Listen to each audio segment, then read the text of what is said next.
My name is Sculptor Sunday Chukwu, a University of Benin trained sculptor.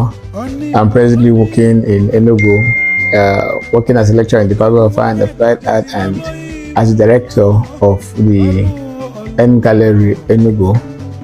My works are in metal and often borders on Igbo proverbial expression and Igbo cosmology. So I always want to use my work to tell our stories. The Igbo people are a very interesting set of people who hold their cultural heritage very dear to the heart. And that is why you can see an Igbo man uses proverbial expression to drive home different messages. And my work tells this story ranging from Miri Marogo Sarogaru, Abakamu Egonli, Onye Biri Kaebe Abiri, Izbo Kwakam, Umuada, and all that. So there are different series in this work, and I want to tell the world that we're very sophisticated people, and I'm using my artwork to make broader conversations and also bring conversations that will bring love, goodwill to our people. And hence I went ahead I was opportune to be commissioned for the Ijele masquerade piece, which is at Asata, which is also a testament of my zeal and enthusiasm to tell our stories.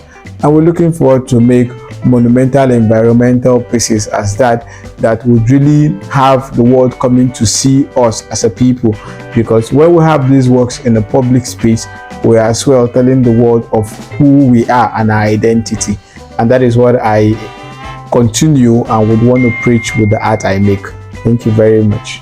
Sir, being that you're the brain behind the Ijele piece in Enugu, is there really anything that connects it to Enugu State? Because we all know Ijele is a big masquerade in the Igbo land. So, but bringing it down to Enugu State, is there really anything that connects it to Enugu State? And then, why is it Obiago that it was situated? I have been asked this question before. We are all Igbos, from Anioma to Ogwashuku, to Onitsha, to Ogidi, to Oka, to Oji River, to Enugu, to Kigwe, to Ebonyi, to Abia. We're all Igbos. And I, as an artist, would not want to. Enugu State is a political, kind of narrative of dividing, the Igbo land into states.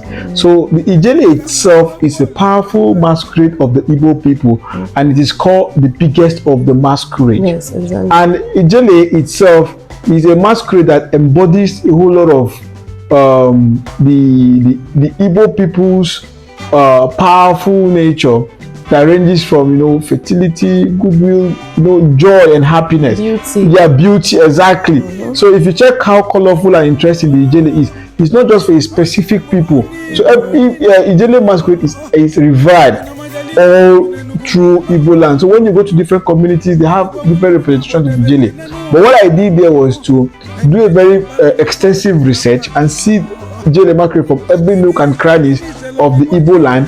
And God helped me, and I came up with something that everybody will enjoy and identify as Ijele, right? So, while I was doing the work, I inculcate what we call the NCBD and the Holy symbols. So before the advent of alphabet, our forefathers had a means of communicating. And they communicated in NCBD even before alphabet, even before hieroglyphics. So we had a very sophisticated form of having conversation, communicating. So I also in Ijele masquerade piece, if you go around, you see some of these things, which is telling how powerful we are as Igbo people. And there's a second leg to your question. Okay, yes, I was also asking why. Of all places. Okay, thank you. So I was told that in time past that the Obiago is a place where the bourgeoisie and every people from every walk of life, the middle class during festive period, come to that environment to see different masquerades. So other masquerades from different nook and crannies of present day Enugu come there to do their performance. Hence, you see the Afianine area. Yes, There is a square there. So you know those places are people village. People live there. That's their village. That's where they come from. So people from different nook and crannies, you know, come there to enjoy this powerful masquerade. So other masquerade come to perform there. So it's just like we're trying to honor that area and say, you know, this is where the masquerade tradition has been over time, if not for the, you know, all these church and every other thing that made the thing look slow down.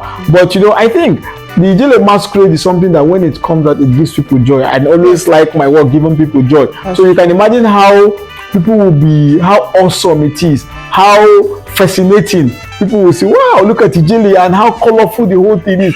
And when it performs, you know, I think it's for some form of therapeutic. Because when you're coming with, you know, your different challenges and you come around to the square where you see Ijele masquerade through and focus on the grandeur of the masquerade. So that on that place, they have a very rich masquerade tradition that has existed over time. So if it's not there now, I think we've brought it back. There is a renaissance by putting the Ijele masquerade, especially for people that have been there for a very long time. They understand the history. So you know, so we're looking forward to having other projects that are culturally related, because when you go to that place, I've seen a lot of people using the piece for different purposes, and it gives me so much joy and happiness. In fact, a friend came from Kaduna and she was saying that when she was seeing the picture, she felt that it was clothing material that were used to, just like as it is in the real effect. But everything that you saw there was done in metal, and the idea was to ensure that it stays, and you know, it stays the test of time, so that generations yet unborn, that piece would outlive me, would even outlive my children, would, you know, outlive all of us. But it's going to be there to pass on this message to the world. You know, so you know, that's why the masquerade is there. So I also want to know, is there are there other projects like this coming up anytime soon? Because trust me, we can't wait to see something else. Because the Ijele own is there already, and okay, we're almost getting over it. For us that are the Enugu people, except for visitors and tourists. So, but is there anything like this coming up anytime soon? Because we can't wait. Okay, a lot of stuff are coming up. I'll be having my first solo exhibition in November. Wow. Yes. 2025. Yes, 2020. I'll be exhibiting 40 sculptures. Wow. As I'm talking to you, I'm working very, very hard. It may not be the kind of piece we have out there as a Ijele, but it's going to be a testament of my journey as a sculptor, my life, the stories and everything. And it's something that it's a very, very big project for me, because we're going to have art collectors from every nook and crannies of the world coming here to see what I am doing and still doing. I think when you're coming in here, you saw works going on. So all these things around the gallery is to push the narrative and also make Enugu understand that, you know, we can also invest and enjoy art without going to other parts of the country or other parts of the world. So the N Gallery, you know, kudos to the management of the N Gallery, who had deemed it fit to, you know, bring the N Gallery to Enugu and, you know, have the people enjoy art as it should be. Because, you know, art is therapeutic, art is great, art is fantastic, art is life, you know. Yeah, art is life. So that is what it is. And I'm looking forward to have you all come. The exhibition is started on the 20th of November and will be finished on the 30th of November. Wow. So it's going to be a very great one. And funny enough, you know, the Ijele was installed November 5, so it's going to be 1 year after I installed the Ijele. And so many things happened while I was installing the Ijele. There were plenty fear. There were plenty negative conversation. No, not even transporting. Okay. Even after installing the work. So many people were, the work was so mighty that people were wondering what would become of the work in 3 months, in 4 months, in 5 months. We're like the fear of, oh, this thing would fall, it's so big, when rainy season come, or how would this but I'm happy today that while I was creating the work, I didn't cut corners. Hence, I'm very relaxed when I see heavy winds, when I see rainfall, when I see sunshine. In fact, each time I pass there, it's as if I just installed the work yesterday. Yes, the work is like it's always like it's the brilliance is evergreen. And I'm very, very excited, and we're looking forward to see what we'll do in my next solo exhibition. Okay. And one more, I don't know, but that's a very, very mighty work there, and we love that work so much because you keep asking questions around the work. It's really too beautiful, and that's like the major thing we've seen for now. Yeah, big ups to Check in Enugu.